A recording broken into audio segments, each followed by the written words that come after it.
गाजियाबाद विकास प्राधिकरण जीडीए और हापुड़ पिलखुवा विकास प्राधिकरण एचपीडीए के बीच 16 गांवों के नियंत्रण को लेकर चल रहा विवाद अब एक नया मोड़ ले चुका है। जीडीए ने हापुड़ के पिलखुवा क्षेत्र के 16 गांवों को अपने अधिकार क्षेत्र में शामिल करने का प्रस्ताव रखा था, लेकिन एचपीडीए ने इस प्रस्ताव को पूरे सिरे से खारिज कर दिया। क्या है पूरा मामला और इस पर गाजियाबाद के सांसद का अब नया क्या बयान सामने आया है, ये सब कुछ आपको बताएंगे, तो वीडियो को अंत तक जरूर देखिए। नमस्कार, आप देख रहे हैं YBN उत्तर प्रदेश उत्तराखंड और मैं हूं आपके साथ ज्योति यादव। इस फैसले का समर्थन गाजियाबाद के सांसद अतुल गर्ग ने खुद किया है। उनका कहना है कि इन गांवों को एचपीडीए के अधीन रखना ही जनहित में उचित है।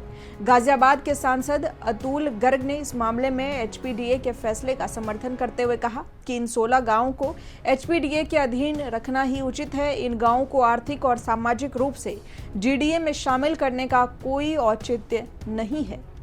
स्थानीय लोगों की सुविधाओं और प्रशासनिक दृष्टिकोण से यह फैसला सही है। बता दें कि हापुड़ पिलखुवा विकास प्राधिकरण इन गांवों के विकास के लिए पहले से ही काम कर रहा है और इसे बरकरार रखना चाहिए। गर्ग ने यह भी जोड़ा कि क्षेत्रीय विकास के लिए दोनों प्राधिकरणों को मिलकर काम करना चाहिए ताकि ग्रामीणों को किसी भी तरह की असुविधा न हो। बता दें, गाजियाबाद विकास प्राधिकरण ने हापुड़ जिले के पिलखुवा क्षेत्र के 16 गांव, मसूरी, गंगा कैनल के पूर्व और पश्चिम का संपूर्ण क्षेत्र, नाहल, मुहुद्दीनपुर, डबारसी, निडोरी, मसौता, शामली, अफसरशाहपुर और अतरौली के जैसे कई गांव, लगभग 16 गांव अपने दायरे में शामिल करने की योजना बनाई है। जीडीए का तर्क था कि इन गांवों को शामिल करने से गाजियाबाद के विस्तारीकरण और औद्योगिक विकास को बढ़ावा मिलेगा। इसके अलावा दिल्ली मेरठ एक्सप्रेसवे और ईस्टर्न पेरिफेरल एक्सप्रेसवे के आसपास अनियोजित निर्माण पर भी लगाम लगाने के लिए ये कदम बेहद जरूरी है।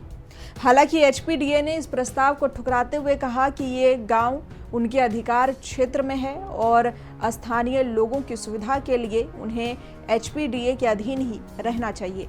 एचपीडीए के उपाध्यक्ष डॉक्टर नितिन गौड़ ने स्पष्ट किया कि इन गांवों को जीडीए को सौंपने का कोई सवाल नहीं उठता। उन्होंने कहा कि हमारा प्राधिकरण छोटा है और इन गांवों को पहले से ही हमारे क्षेत्र में शामिल किया गया था।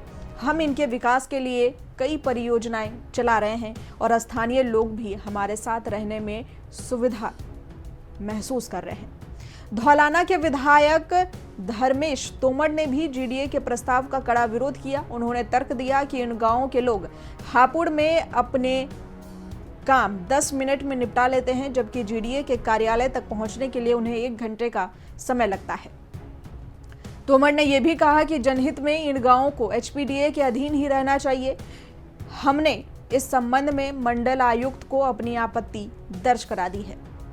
बता दें, यह विवाद सिर्फ 2 विकास प्राधिकरणों के बीच की टकराहट नहीं, बल्कि इससे जुड़ी है लाखों ग्रामीणों की सुविधा, विकास की दिशा और प्रशासनिक पारदर्शिता। अब देखना होगा कि सरकार और उच्च प्रशासन इस मसले को किस तरह से सुलझाते हैं ताकि जनहित सर्वोपरि रहे और क्षेत्रीय विकास बाधित न हो। आपका क्या मानना है? क्या इन गांवों को जीडीए में शामिल किया जाना चाहिए या फिर एचपीडीए के अधीन ही रहना चाहिए? अपनी राय कमेंट में जरूर बताइए। इसी तरह की और भी खबरों के लिए जुड़े रहे हमारे साथ और देखते रहें YBN उत्तर प्रदेश उत्तराखंड। अगर अभी तक आपने चैनल को सब्सक्राइब नहीं किया है तो कर लीजिए। नमस्कार।